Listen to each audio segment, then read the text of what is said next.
Good evening, everyone. Well, 1 week till the madness begins. The high school football season is just around the corner. Do you smell that, Green Bay Packers fans? Football is back in town. I stand here looking like a tall, strong man, but I'm honestly not one of the strongest in the UP. One thing is that NU football wants to bring some tradition back, wants to bring some fire and passion with fans and everyone coming here to support the Wildcats. Well, the green and gold are back. The Packers were looking to get back to their winning ways in 2012. Well, you know what they say Lambeau Field is the frozen tundra, but Lance right now is actually the frozen tundra as well. I have my hat and gloves on for this high school playoff matchup. Well, it's that time of year where Little League Baseball just dominates the planet. But up here in the UP, it's called guts, and you use this frisbee. It was invented in the year 1958. If you want to play this game, you just gotta let it fly. College hockey season begins this week, and if you want to build a tough team, start with the very tough schedule. I'm on the road to the LPGA. Donnie Dwyer, TV6 Sports, signing out.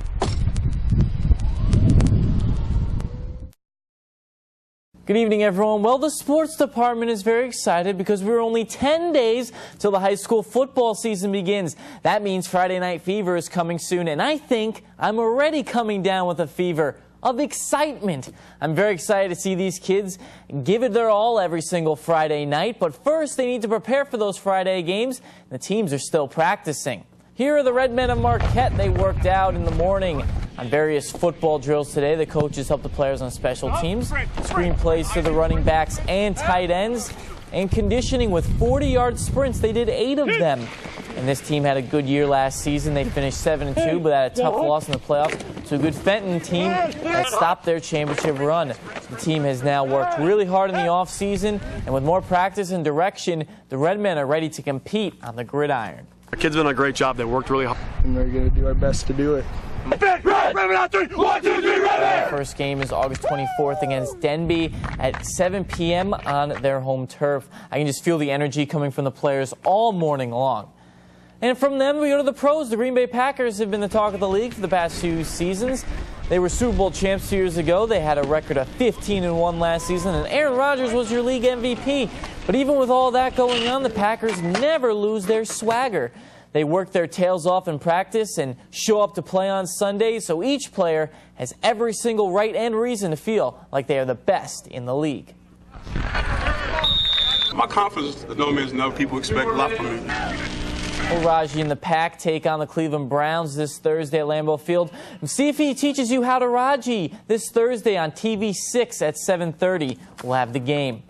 And we go to some baseball. The beautiful Target Field for Game 2 of this series with the Twins. Tigers strike first. In the top of the first, it's Johnny Peralta squeaks a single into center field past the shortstop. Omar Infante and Austin Jackson come around to score. Just like that, it's 2-0. So finally getting on the board first rather than having to come back in games. Peralta also having a nice second half. But Josh Willingham is having a monster year, and with Justin Morneau on deck and Doug Fister on the mound, he's been pitching very good for the Tigers. You know what Fister has to do is try to get him out, but he serves up this home run jack. His 30th of the season for Willingham. It ties the game at 4. That wouldn't stop the Tigers. They score 4 more and go on to win 8-4. Andy Dirks 2 for 3 with a home run in the ball game. For more on the Packers, Lions, and high school football, UpperMichiganSource.com. This is Vanessa McCoy. She moved to Marquette 2 years ago to train at the USOEC at NMU.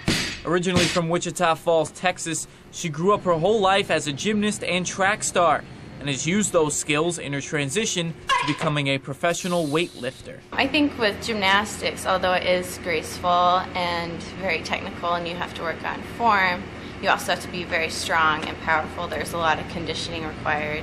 And in track, there's, so much of it is conditioning. And I think it translated really well to weightlifting. While Vanessa may have done something that was very smooth and graceful, this is tough and challenging.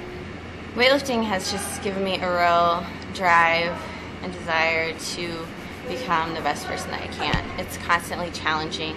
You always have a goal that you're working towards, and anytime you accomplish that goal, you set one higher.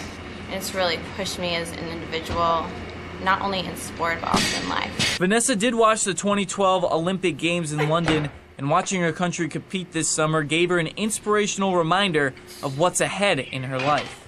It does motivate me. I plan on being in 2016, and it really just gave me that drive to remember what I'm training for every day in the gym, to keep my focus and keep moving forward. And gymnastics has never left her blood. She plans to open a gymnastics academy to a deserving community in the near future. She lives by the saying, "I can do all things through him who give me strength." Reporting from the USOEC, Donnie Dwyer, TV6 Sports.